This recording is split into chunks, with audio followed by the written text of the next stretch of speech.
Hace un par de años subí un video que a pesar de tener poca calidad tuvo una gran cantidad de visitas. Nunca subí una segunda parte, aunque siempre quise. Por fin hoy retomo esta serie. En Maracaibo no hay muchos cuentos de espantos o leyendas. Siempre que se cuenta algo son provenientes del llano, como la Llorona o el Silbón. Pero no vengo a hablar de las mismas leyendas urbanas del siempre, sino de unas menos conocidas, en lugares que están en el Zulia. Esta es una historia no tan conocida y bastante oscura. Pasa que durante la construcción del puente sobre el lago de Maracaibo, que empezó en 1957, se cuenta que hubieron muchas muertes en el proceso, accidentes laborales, caídas desde lo alto, etc. El más conocido sin duda fue el de un ingeniero español quien cayó dentro de la base de concreto que aún no se secaba, estando vivo. Murió ahogado en cemento. Y como se trata de un pilar de concreto, se supone que su cadáver sigue momificado dentro de este pilar, el pilar 21. Desde aquí empieza la leyenda de ese pilar, con especulaciones de que hay una entidad, hay malas vibras, que el ambiente se siente pesado y que alguien te susurra están totalmente solo, incitándote al suicidio. La pila 21 del puente es conocida por esto último, por ser el lugar más usado para suicidarse en Maracaibo, y esto sí está documentado. Decenas de personas han ido hasta ese lugar para acabar con su propia vida, y las preguntas que surgen es, ¿por qué ahí específicamente? ¿Por qué no en otra pila si todas tienen prácticamente la misma altura? ¿Qué pasa ahí? ¿Qué te hace llegar a tal punto de suicidarte en ese lugar?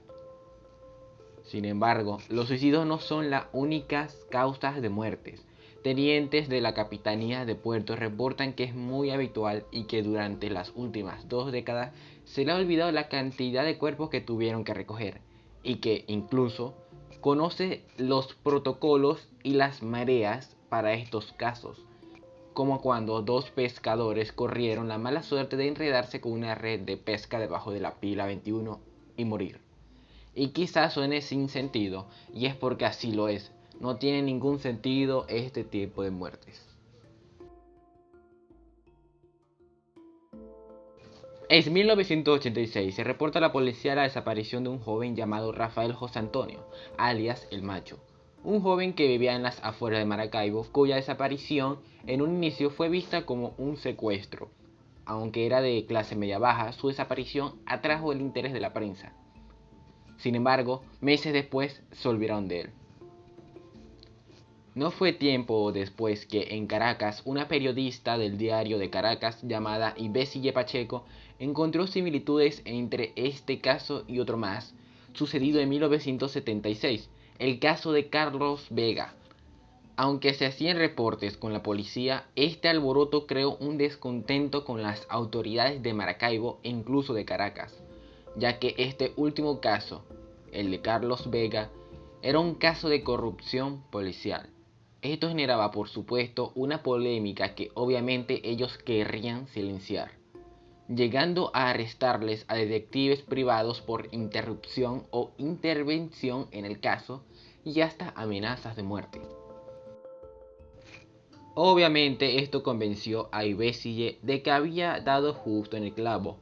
Estas declaraciones se hicieron tan populares que el diputado Luis Gómez hizo una denuncia pública, la denuncia de las desapariciones y a su vez del hallazgo de unos pozos.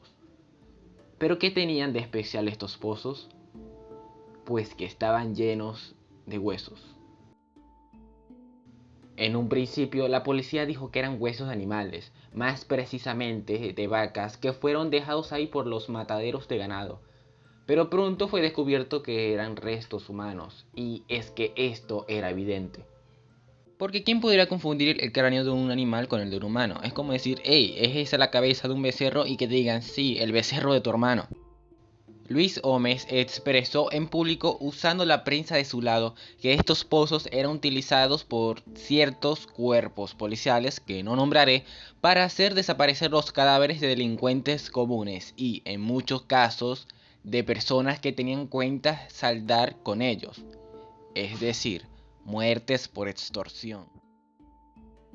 a la luz también salieron conexiones de estos pozos con el caso de Carlos Vega, de Rafael José Antonio, de otro más que había sido ejecutado por la policía llamado Mario José Urdaneta, y a raíz de esto ese cuerpo policial de Maracaibo fue intervenido por el gobierno, ya que el escándalo era demasiado grande.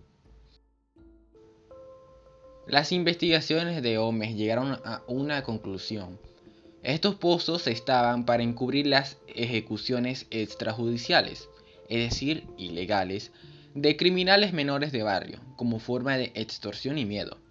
Por si no fuera poco, en las excavaciones para hallar los pozos, que fue en la cañada, se encontraron varios cadáveres que no era necesario un registro de ADN para saber quiénes eran, porque aún tenían sus cédulas de identidad. Aún así, la policía negaba todo. Nadie sabía nada. Esta oleada de información llevó a más testigos a hablar y a otros a investigar, entre ellos Rafael Finol, que tenía una hipótesis y 3 nombres. Un caso más, otra víctima. Esta vez el nombre del desafortunado fue Rogelio López, obviamente relacionado con los pozos de la muerte. Finol declaró que López fue torturado, intimidado y finalmente lanzado a los pozos. Los responsables fueron 3 funcionarios cuyos nombres no diré, y si quieres buscarlo puedes verlo tú mismo. Pero sí puedo decir lo siguiente: no recibieron el debido castigo. Estas denuncias hicieron que el en ese entonces jefe de la policía de Maracaibo renunciase para ser reemplazado a otro que igualmente fue destituido. Al final, el caso no pasó a mayores. La intervención y el entorpecimiento de las autoridades detuvieron las investigaciones y, peor aún, se cerró el caso a medias sin resolver. En fin, el cuerpo de Rafael José no fue encontrado jamás, ni tampoco el de López, ni de muchos otros desaparecidos de la época, dando a entender que aún hay pozos de la muerte en Maracaibo sin encontrar.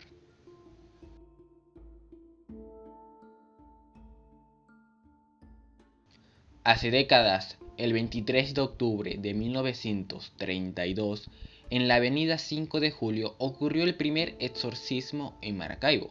En la Quinta Luminosa, diagonal a la iglesia San José, se cuenta que había un olor repugnante, un olor a muerto, seguido de inquietantes gritos constantes. Fue aquí donde sucedió. El cura Peter McGregor vio algo paranormal allí. Una niña de no más de 12 años, con deformaciones en la cabeza tales como cachos, vestida con un traje de comunión, que hablaba en un idioma extraño. El cura aseguró que esa niña estaba endemoniada y una noche cuando se realizó la exorción, ambos, tanto el cura como la niña, murieron.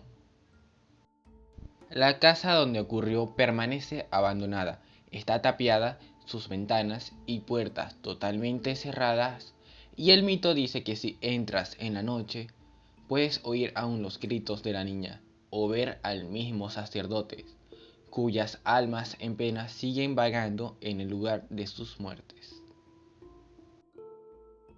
Y eso ha sido todo. Si te gustó, por favor, dale like y considera suscribirte para ver más contenido así. Con esto me despido y hasta pronto.